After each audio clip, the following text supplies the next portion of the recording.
Yeah, we'll just start going. Yeah. Whenever you want to go. Yeah, we are recording, so you can just talk whenever. It's go time. Don't worry, we'll whatever out. Oh, you messed up the mic. You got it. There we go. Cool. Okay. We're getting you. What happened to your headphones now? Oh, right. That's what's missing. I was like, I can't hear myself. I know. I'm just messing with you. No, man. It's so funny. Yeah. Flip them around. There we go. Oh, flip them around. So the wire's on the other side. Oh, yes. There you go. You're going through it, I'm Monica. having some technical difficulties. Yeah, you are. I don't know what happened. You fell apart. You're. Yeah, we gotta make you a regular. You'll get used to it. Yeah. This life. Well, I'll tell you what though, Chris. Like, today was awesome. Okay. Got a lot of stuff done. Promoting the Lecrae concert that we have coming September 24th. Nice. To Crossover Church in Tampa. Lecrae is probably one of the best Christian hip hop artists in the world right now. Awesome. And he was a huge reason, or I don't know reason, but he helped me when I made my transition from secular music to the Christian music. Okay. He helped that transition go clean because his Restoration album really hit hard with me. He has a song called Zombie. And that song was one of those songs that I really connected with, He's like, I was like a zombie chasing all the Barbies. I was like, yo, okay, yeah, all right. I can relate to that, There you go. We I was unconscious, chasing women and not realizing what that does to you, as a man, as a human being.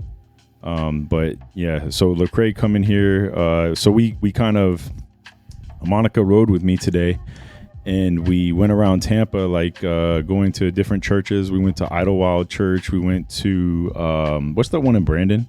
Crossing. The Crossing Church. Okay. Right. And I've worked. I've dropped off stuff with Grace. What's the other one? What's the Radiant? Radiant. Yep. I mean, all the big name churches. I think tomorrow I went to University of Tampa campus. Tomorrow I'll be going to USF. So it's getting us out there to connect and network as well. And every time I drop off a Lecrae flyer or poster, I talk about better Gents. Nice. So we've been connecting with a lot of people and a lot of groups, and it's exciting. It's exciting, man. We got a lot going on right now. Yeah. Sounds like it, dude. Yo, and then the sponsorships that were, I landed a deal with Planet Smoothie over at the outside the Oxford Exchange. We spoke about that place on here before. It's over there in that little downtown area in Tampa.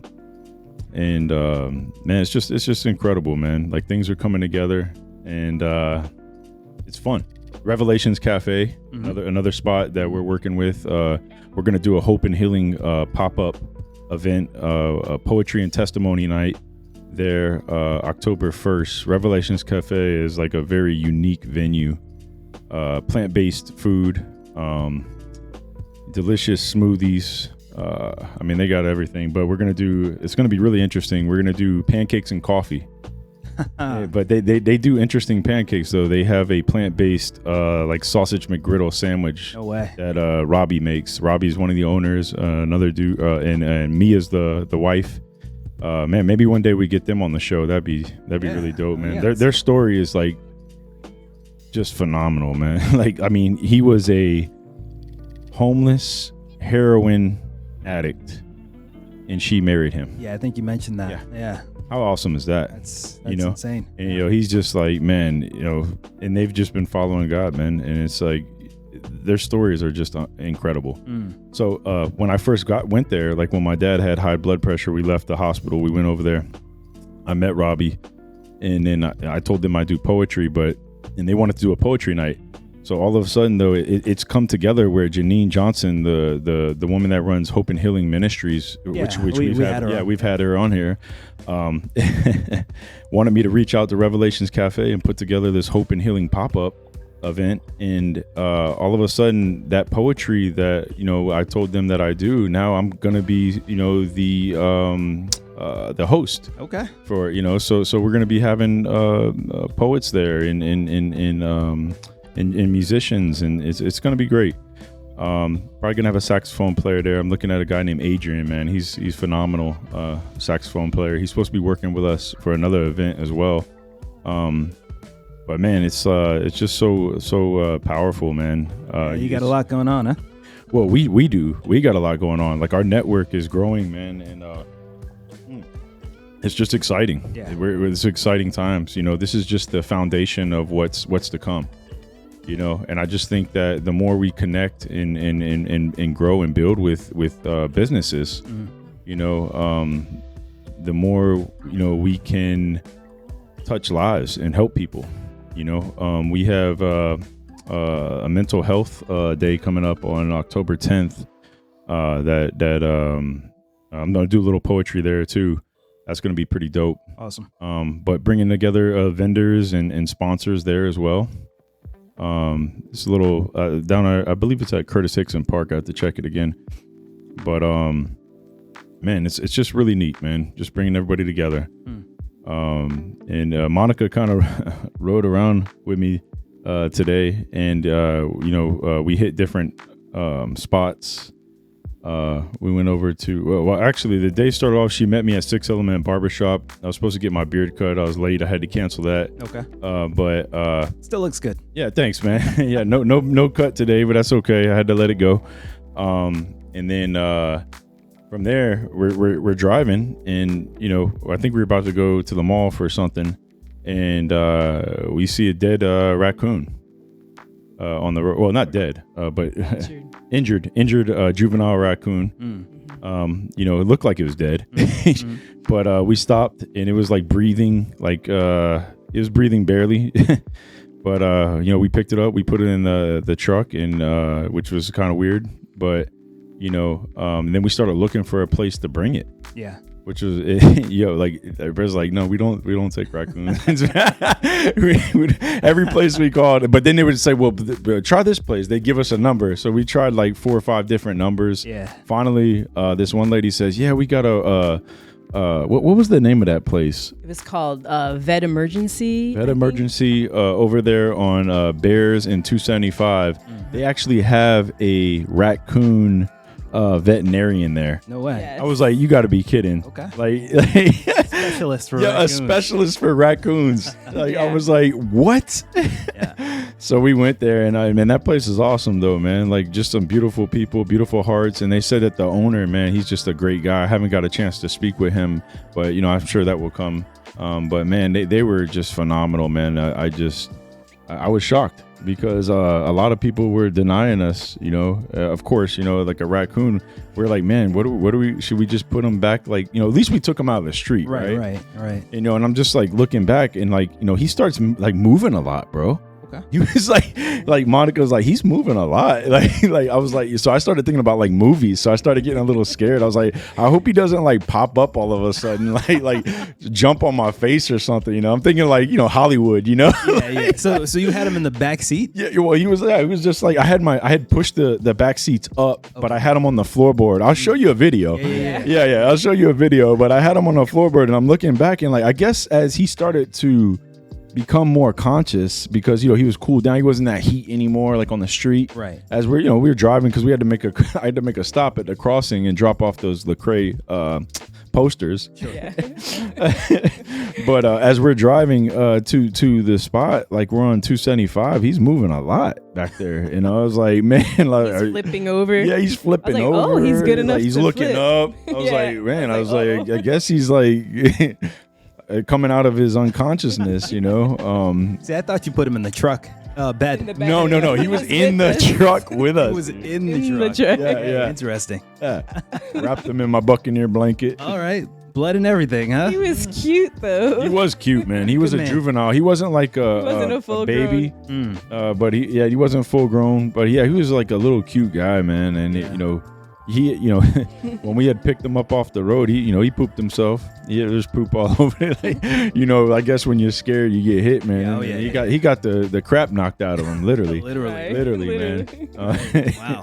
Well, But yeah, he looked pretty bad. But then when he was looking up, man, he was just like looking at us, man. I was He's just probably thank you. yeah, for you real. saved he would have me. died. Absolutely. Yo, for real, Been man. smashed in a Yeah, couple but at least we minutes. gave him a chance. I don't know if he made it, Right. but we gave him a chance. I'm gonna check back, a couple days later, Yeah. see what's up with that. Yeah, it's a good thing you were passing by because Yeah, and I mean, and it's a good thing I was like with Monica, because like I think any other person would have been like, man, no, you need to keep going, man. You're putting a raccoon in the car with me, but she was like so sweet, and she's like praying over the raccoon. I was like, that's awesome. I was like, man, that is great, man. But that just changed the whole like day. Like we went from like, and then it just took us in a whole different direction. Yeah. And then from there, like I said, we went out and started connecting with all these other businesses, and it put us on a different path. But it was just so awesome, like how God works, because of that raccoon, we were able to link up with we were in the right place at every church that we went to. They were like, man, it's amazing that you caught us. Like, Okay. like we were just in the right spot to talk to the right person. Right. That the person that we needed to talk to at each spot, because these are big churches and there's a lot of people walking around campuses there. Sure. And man, I just like, wow, man, from what was the first guy's name at the crossing? Justin. Yeah. Justin at the crossing, and then Jenny. she's good at names. Dang, that's really good. Yeah, I would have forgotten. Yo, she's so good at. That's awesome. Yeah, Jenny, and then the daughter of the pastor at Idlewild, Kim. Look at that. That's Bro, that is like, 3 for 3. amazing. Yo, I'm usually not good at names though. I'm Really? like, can you tell me your name like 2 or 3 times so I can finally stick? But I remembered these people's names. well, they were super great people, man. Like, I mean, and just like, such big hearts, and then the lady at the animal hospital, the receptionist, Bobby. you gotta be in kidding the me. world. I was Jesus. just You gotta paying be kidding me. attention. On fire today, huh? Yo, I need to take her with me everywhere I Yeah, go, because probably. like she's very helpful, Yeah. man. Yeah. Yo, and I was like, there's certain because she saw how I like operate, throughout the day. I think you could kind of see that, like, I still have my struggles at time with like stuff, and I had an appointment at the USF Concussion Center today with Dr. Brian Moran. Man, he's an incredible doctor. If anybody has concussion issues or trauma to the brain, please go see those guys. They'll put you in the right they'll put you on the right path to get the right help. USF Concussion Center over there on Del Mabry. How'd that go? It went well, man. But yeah, just Monica was just such a huge help today for me, man. Just to help me keep myself together, So I was really like thankful for that, like, nice. Straight up, man. And like I'm used to doing all this stuff, on my own. So it was really cool to have a sidekick, and we were like, and just taking over the world together. That was pretty dope. We stopped by the Kava Cave. I went out there to go see the owner, Daryl. But just been connecting with businesses that I've been building relationships with. There's a place called the Rose Bar down in Hyde Park. Man, beautiful bar, bro. They got some great food. They have some great like art nights and stuff like that. A guy named Rod, he runs Wynwood Wednesdays there. And the owner down there, I went and spoke with him the other day. And he wanted to do like he's like, man, yo, bring Lecrae here, man. He's like, we'll take care of him, man. We'll cook for him. We'll cook for his team. I was like, all right, man. Well, let me know. I'll let my partner know. It's like Jason know, and we'll try to like see what we can do. But Jason was saying the way that they operate now, man, they come in one day and they're out. Yeah. Not here for funny business, Right. They're just trying to make money. Yeah, they're very intentional in what they're doing, right? Yeah, I don't want to say they're just here to make money, but they're, like you said, they're very intentional. That's a good way to put it. They're in and out. Yeah, we met and we saw Jason at the Kava joint over there. Jason's your partner putting on these. Yeah, from my men's group. Yeah, Jason Mitchell, or no, that's not his last name. Mitchell. Yeah, I think it is. Yeah, Mitchell's was his coffee house that he used to own over there. But yeah, funny thing is, like when I was talking to Jason, Jason was like, "Yeah, I know Daryl from the Kava bar." He's like, "I'm in the neighborhood. I'm gonna stop by." So, but Daryl wasn't in because he said Daryl used to go to his coffee shop up there off of 54 all the time. So it's so crazy how we're all connected, Right. you know. And it's just like, man, I just think like big hearts attract. You know, I think, you know, that's why we're in this room right now. Chris, you got a big heart. Monica, you have a big heart. For sure. You know, Sure. so I mean, it's just incredible, man, that, you know, we're trying to do something. I think that's what it is too, is like just trying to do things that are bigger than you. You know, like we're very selfless like people, you know, and we want to, you know, we want to give back. So I think like, you know, that's why we keep connecting with other selfless people, you know, with big hearts. So that's pretty dope, you know. And I think this is just the beginning. Like, I think we're building like this team, this unit that, you know, and we're just like a force, coming, you know. And it's like, man, it's like it's brewing. It's brewing. Like, yeah, I'm really excited. Speaking of team, what's going on with Pete? How's Pete doing? Are you guys hanging out? Pete's good, man. I told Pete, you know, I appreciate him and all that. You know, he has his program. And but you know, for me, you know, I'm kind of on my own walk. You know what I'm saying? So I appreciate he guided me with some really good things. For one, you know, if you have a business, you got to have a message. Okay. And you got to have a vision. You know, I think we learned that.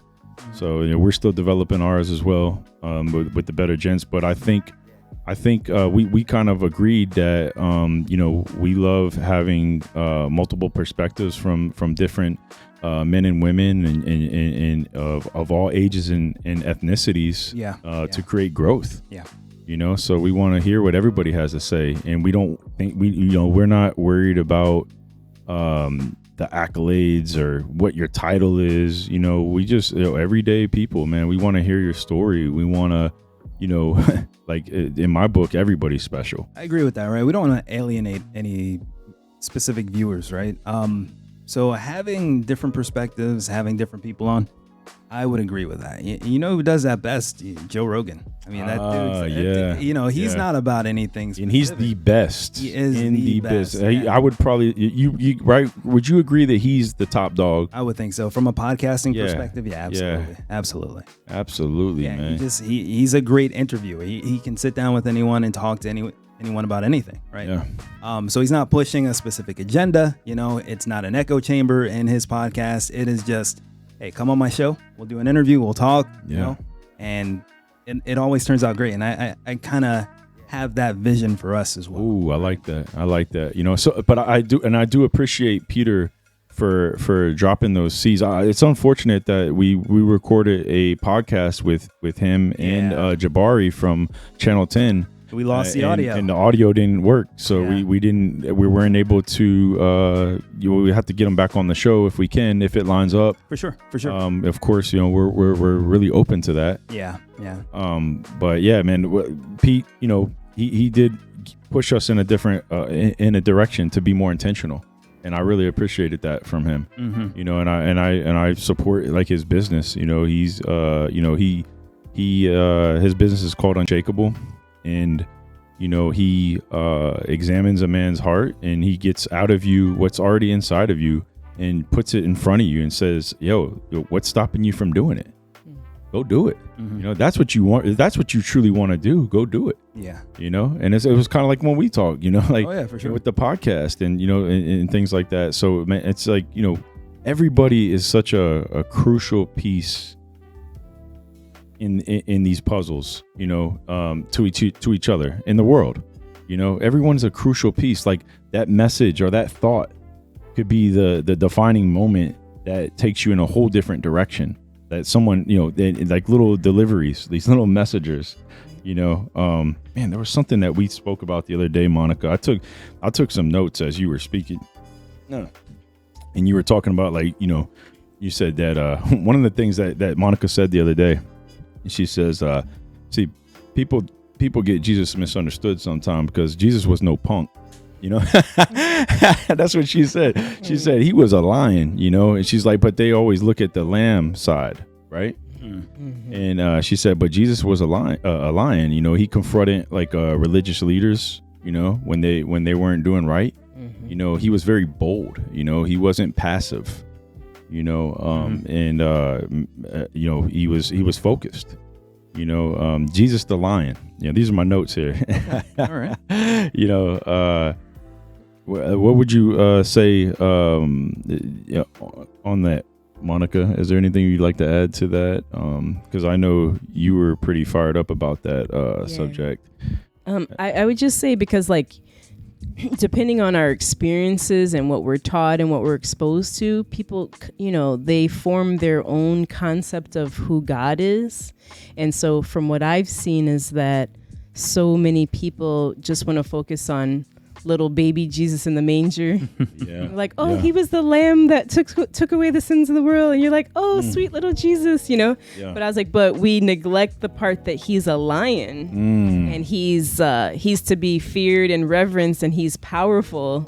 Sure. And so we have to have a balance between him being the lamb and the lion. Yeah. Okay. And I think when you have that perspective, then you can live your life. You could be good living your life because you know both functions of God, not just one-sided.